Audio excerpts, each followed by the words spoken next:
नमस्कार दोस्तों, आदाब, गुड मॉर्निंग। हमारे प्रधानमंत्री नरेंद्र मोदी जी इजराइल के दौरे पर हैं।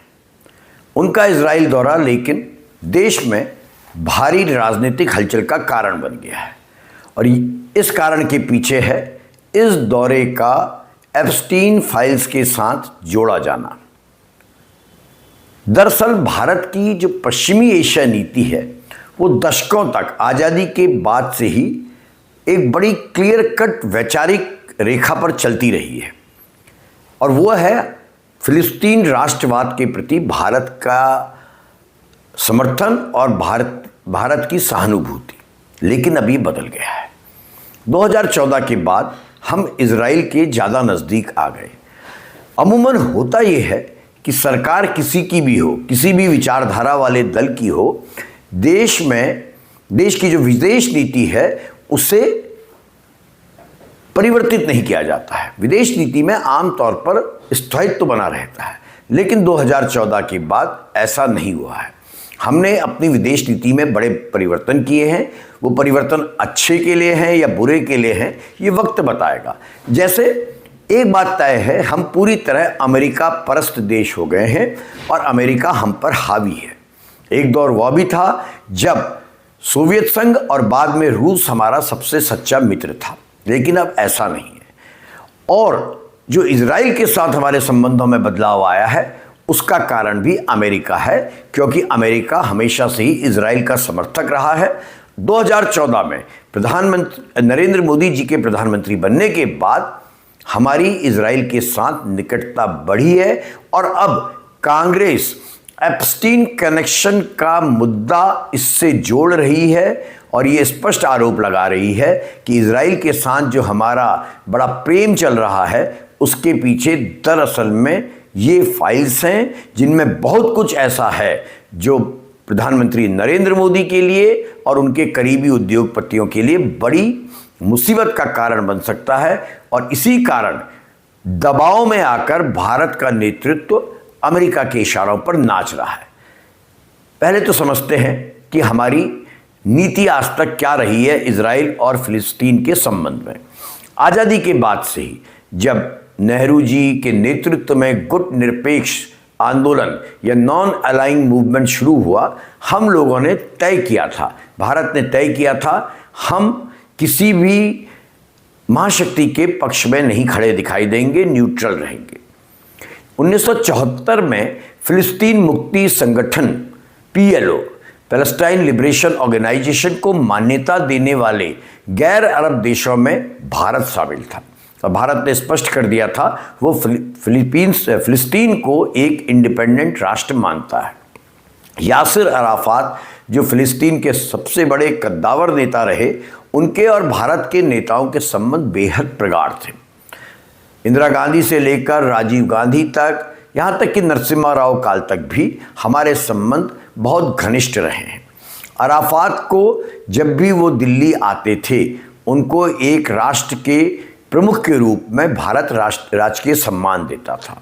भारत ने संयुक्त राष्ट्र में बार बार फिलिस्तीन के आत्मनिर्णय के अधिकार का समर्थन किया और अमेरिका हमेशा विरोध करता रहा है। उस दौर में इजराइल के साथ हमारे संबंध बड़े सीमित थे और लड़ाई नहीं थी, मगर हमारी जो रिश्तों की गर्माहट थी वो फिलिस्तीन के साथ थी। औपचारिक राजनयिक संबंध हमारे जो इजराइल के साथ थे वो 1992 में स्थापित हुए। उससे पहले हमारे औपचारिक राजनयिक संबंध तक नहीं थे और ये तब हुआ जब शीत युद्ध समाप्त होने लगा था और वैश्विक समीकरण बदलने लगे थे।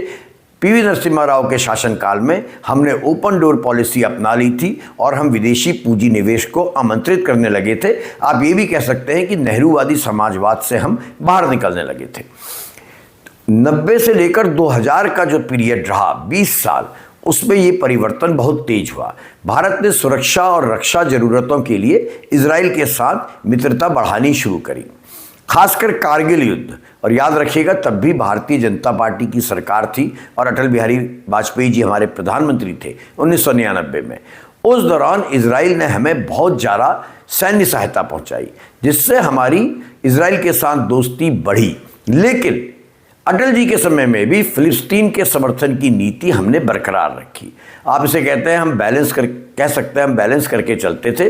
अरब जगत से, अरब देशों से हमें ऊर्जा की सप्लाई होती थी और जो हमारे बड़े पैमाने पर भारतीय अरब देशों में हैं उनके हितों की रक्षा होती थी, और दूसरी तरफ इजराइल से हम अपना डिफेंस टाई अप बढ़ा रहे थे। लेकिन सब कुछ बदला 2014 के बाद। नरेंद्र मोदी जी के प्रधानमंत्री बनने के बाद बहुत तेजी के साथ हमने अपनी नीति बदली। इसे कूटनीतिक भाषा में कहा जाता है डी-हाइफेनेशन पॉलिसी। डी-हाइफेनेशन पॉलिसी यानी इजराइल और फिलिस्तीन दोनों को एक दूसरे के संदर्भ में नहीं बल्कि हम अलग अलग तरीकों से हैंडल करने लगे थे। ना हम पूरी तरह फिलिस्तीन का विरोध कर रहे थे, ना हम इजराइल की पॉलिसी का सपोर्ट कर रहे थे, अपने आर्थिक हितों को देख रहे थे या सामरिक हितों को देख रहे थे। 2017 में नरेंद्र मोदी पहली बार इजराइल दौरे में गए और ऐसा पहली बार हुआ कि कोई भारत का प्रधानमंत्री आज़ादी के बाद से इजराइल गया। तो आप कह सकते हैं नरेंद्र मोदी भारत के पहले प्रधानमंत्री थे जो इजराइल गए। और इसमें दिलचस्प बात यह है कि इस यात्रा के दौरान मोदी जी फिलिस्तीन नहीं गए। ये बहुत बड़ा बदलाव था। 2018 में इजराइल के प्रधानमंत्री बेंजामिन नेतन्याहू भारत आए और मोदी जी ने और बेंजामिन ने दोनों ने सार्वजनिक रूप से जो पर्सनल बॉन्डिंग है जो मोदी जी सब नेताओं के साथ देते रहते हैं उसका संकेत दिया, और ये स्पष्ट हो गया कि अब भारत इजराइल की ओर झुक रहा है। मगर तब तक ये नहीं पता था कि इसमें अमेरिका का कितना हाथ है। उसी वर्ष 2018 में नरेंद्र मोदी ने रामल्ला जाकर फिलिस्तीनी नेतृत्व से भी मुलाकात की। तो आप कह सकते हैं मोदी जी ने बैलेंस बनाए रखने का प्रयास किया। लेकिन अब साफ नजर आता है हम इजराइल प्रस्त होने लगे हैं। कैसे? आंकड़े बता रहे हैं कि रक्षा में, एग्रीकल्चर में, वाटर मैनेजमेंट में, साइबर अपराध में और स्टार्टअप के क्षेत्रों में दोनों देशों के बीच में तेजी से व्यापार बढ़ रहा है। इजराइल भारत के शीर्ष डिफेंस इक्विपमेंट्स का सप्लायर बन चुका है। बहुत सारी परियोजनाएं हम लोग मिलकर कर रहे हैं। इजराइल और भारत मिलकर डेवलपमेंट की योजनाओं में काम कर रहे हैं।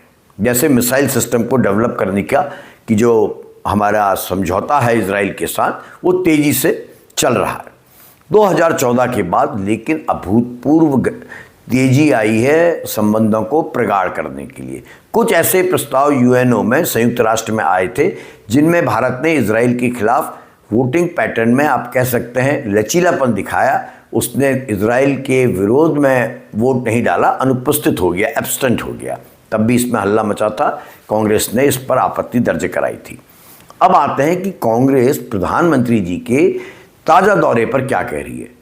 जनाब, इतने गंभीर आरोप कांग्रेस के प्रवक्ता पवन खेड़ा ने प्रेस कॉन्फ्रेंस करके लगाए हैं और बाकायदा उन्होंने अपनी तरफ से प्रमाणित करने का प्रयास किया है कि इन सब के पीछे एप्स्टीन फाइल्स का कारनामा है, घोटाला है, खेला है। 23 फरवरी 2017 को जेफरी एप्स्टीन अनिल अंबानी को लिखते हैं, in the email I sent you Ehud Barak's contact details, in my experience a level above the rest. Ehud Barak का परिचय जेफरी एप्स्टीन अनिल अंबानी से करवाते हैं। मैं फिर से दोहराता हूं, नंबर 1, हरदीप पुरी एप्स्टीन से मिलते हैं। मिलने की उस मुलाकात के तुरंत बाद एप्स्टीन अनिल अंबानी को ढूंढते हैं, अनिल अंबानी से मुलाकात होती है, फिर एप्स्टीन अनिल अंबानी को ईमेल के माध्यम से एहुद बराक, भूतपूर्व प्रधानमंत्री इजराइल के, उनसे मिलवाते हैं। पवन खेड़ा कह रहे हैं कि 2017 की शुरुआत में अमेरिका का जो ये बहुत बड़ा यौन अपराधी और वित्तीय अपराधी है जेफरी एप्स्टीन, इसके संबंध भारतीय सत्ता के साथ, भारतीय जनता पार्टी के साथ और बड़े इंडस्ट्रीज के साथ तेजी से बढ़ने लगे। 4 जनवरी 2017 को बकौल पवन खेड़ा हमारे तब के राजनयिक भूमिका में रहे हरदीप सिंह पुरी ने एप्स्टीन को एक ईमेल भेजा, और ये बात सच है। एप्स्टीन की फाइल्स के जो सामने आई हैं उनमें प्रमाणित हो गया है कि ईमेल हरदीप पुरी ने भेजा था और 6 जनवरी को इनकी मुलाकात तय हुई थी। इसके बाद एप्स्टीन ने अनिल अंबानी से संपर्क साधा। 21 फरवरी 2017 को एप्स्टीन और अनिल अंबानी की कथित तौर पर मुलाकात हुई। 23 फरवरी 2017 को एप्स्टीन ने अंबानी का परिचय इजराइल के पूर्व प्रधानमंत्री बराक से कराया। कांग्रेस का आरोप है कि 2 मार्च 2017 को अनिल अंबानी ने एप्स्टीन से व्हाइट हाउस के साथ भारत के संबंध रक्षा मामलों पर कैसे रहें इस पर सलाह मांगी। पहली बात तो ये कि अनिल अंबानी कौन होते हैं, बट अनिल अंबानी सत्ता के करीब थे, शायद उनको कहा गया हो। खेड़ा के अनुसार एप्स्टीन ने बदले में पूछा कि मैं संबंध तो सुधार सकता हूं, मुझे क्या दोगे, और मांगा क्या, भारत का बाजार। और आप जानते हैं चाहे अमेरिका हो चाहे कोई हो, भारत के बाजार पर सबकी नजर रहती है। कांग्रेस का आरोप है कि इसके बाद एप्स्टीन ने बराक से भारत अमेरिका रक्षा भूमिका पर जानकारी ली और उसे अंबानी को रिपोर्ट करना शुरू कर दिया। कांग्रेस का आरोप यह भी है कि मई 2017 में फिलिस्तीन के राष्ट्रपति की भारत यात्रा के बाद अमेरिका और इजराइल की जो लॉबी है वो नाराज हो गई हमारे तत्कालीन सरकार से या प्रधानमंत्री से, और इसके बाद जून 2017 में मोदी ने आनन फानन में अमेरिका दौरा किया और जुलाई 2017 में वो इजराइल पहुंच गए। इन सबको कांग्रेस एप्स्टीन के साथ जोड़ रही है। 6 जुलाई 2017 की कथित ईमेल का हवाला देते हुए पवन खेड़ा का कहना है कि एप्स्टीन ने लिखा, भारतीय प्रधानमंत्री ने सलाह ली, और फिर वो लिखते हैं काम हो गया। कांग्रेस का कहना है ये वही काम था कि फिलिस्तीन से दूर जाओ, इजराइल के नज़दीक आओ, भारतीय नेतृत्व दबाव में आ गया और वो यही करने लगा। आरोप यहीं समाप्त नहीं होते हैं। कांग्रेस ने 2017 के बाद वे प्रमुख रक्षा समझौतों की पूरी डिटेल जारी कर दी है। अप्रैल 2017 में बराक 8 MRSAM मिसाइल सिस्टम की डील हुई इजराइल के साथ, जो लगभग 14,000 करोड़ $2 बिलियन अमेरिकी डॉलर की।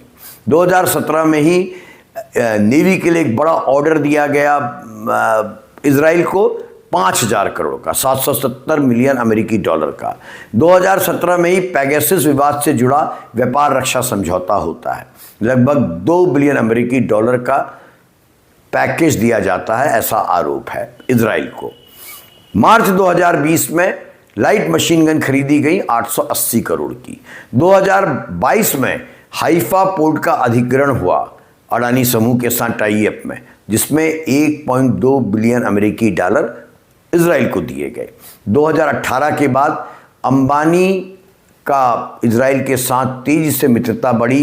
इनका ड्रोन बनाने के लिए एक जॉइंट वेंचर हुआ जिसमें लगभग 100 से 200 मिलियन अमेरिकी डॉलर का निवेश किया गया। 2023 से लेकर 2025 में ड्रोन बनाने के लिए इजराइल के साथ लगातार समझौते हुए, एंटी सबमरीन समझौते हुए कई रक्षा एकीकरण परियोजनाएं शुरू की गई, जिसका कांग्रेस का कहना है 100 मिलियन अमेरिकी डॉलर इस पर खर्च हुए। कांग्रेस का यह भी आरोप है कि 2020 से 24 के बीच इजराइल के रक्षा निर्यात में भारत की हिस्सेदारी भयानक तेजी से बढ़ी है, और ये सब एप्स्टीन के घर में भी बैठकों का नतीजा है। कांग्रेस का आरोप है कि एप्स्टीन के संपर्क मोसाद से, जो इजराइल की बहुत ही खतरनाक जासूसी एजेंसी है जिस पर कई आतंकी घटनाओं के आरोप है, उससे एप्स्टीन के संबंध थे और वो कथित रूप से मोसाद का जासूस था। अब कांग्रेस पूछ रही है कि यदि ऐसे व्यक्ति की भारत के किसी पावरफुल पॉलिटिशियन या बड़े उद्योगपति के साथ संबंध हो, तो आप सोच सकते हैं कि हमारी सुरक्षा व्यवस्था पर कितना बड़ा खतरा है। हालांकि इन आरोपों के समर्थन में कोई आधिकारिक प्रमाणित दस्तावेज सार्वजनिक नहीं हुए। ये सब एप्स्टीन फाइल से जो चीज़ें निकल कर आ रही हैं उसके आधार पर कांग्रेस इस बात को कह रही है, लेकिन जो कह रही है उसमें सोचना जरूर चाहिए। गंभीर आरोप है। एक यौन अपराधी जो नाबालिग बच्चियों के साथ यौन अपराध करता था और उन बच्चियों को बड़े नेताओं को और उद्योगपतियों को सौंपता था, अपना पूरा नेटवर्क, इलीगल नेटवर्क इस प्रकार की सेक्सुअल एक्टिविटीज़ के जरिए चलाता था, उसके संबंध वर्तमान में कैबिनेट मंत्री हरदीप पुरी हों, अनिल अंबानी हों, और अभी तो आप देखिए किस किस के नाम ना जाने सामने आए। ऐसे व्यक्ति के संबंध हमारे भारतीय नेताओं से और उद्योगपति से होना बहुत बड़ा प्रश्न चिन्ह हमारी पूरी व्यवस्था पर खड़ा करता है। इसी प्रकार एक और ऐतिहासिक रूप से फिलिस्तीन समर्थक होने की हमारी नीति रही है, और दूसरी ओर 2014 के बाद इजराइल के साथ खुला प्रेम, डिफेंस डील्स, इंपोर्ट एक्सपोर्ट का बढ़ना, ये सब कांग्रेस कह रही है एप्स्टीन के द्वारा या उसके द्वारा जो दुष्चक्र शुरू किया गया, लॉबिंग की गई, वो इसके कारण है। निश्चित तौर पर सरकार इससे इनकार करेगी। अभी तक कल की कांग्रेस की प्रेस कॉन्फ्रेंस के बाद कोई ऑफिशियल स्टेटमेंट आया नहीं है, लेकिन प्रधानमंत्री मोदी का इजराइल दौरा भारी संकट में आ गया है। और यदि कांग्रेस के आरोपों में जरा सा भी दम है, या अभी जो फाइल्स सामने नहीं आई हैं, जो पेपर्स एप्स्टीन फाइल्स के सामने नहीं आए हैं, उनमें कोई और प्रमाण आ गया, जो हरदीप पुरी हो, अनिल अंबानी हो या कोई भी भारत का नेता हो या उद्योगपति हो, उसके बारे में और कोई जानकारियां इन फाइल्स के जरिए सामने आ गई, तो तय मानिएगा बीजेपी के सामने, केंद्र सरकार के सामने बड़ा संकट खड़ा हो जाएगा।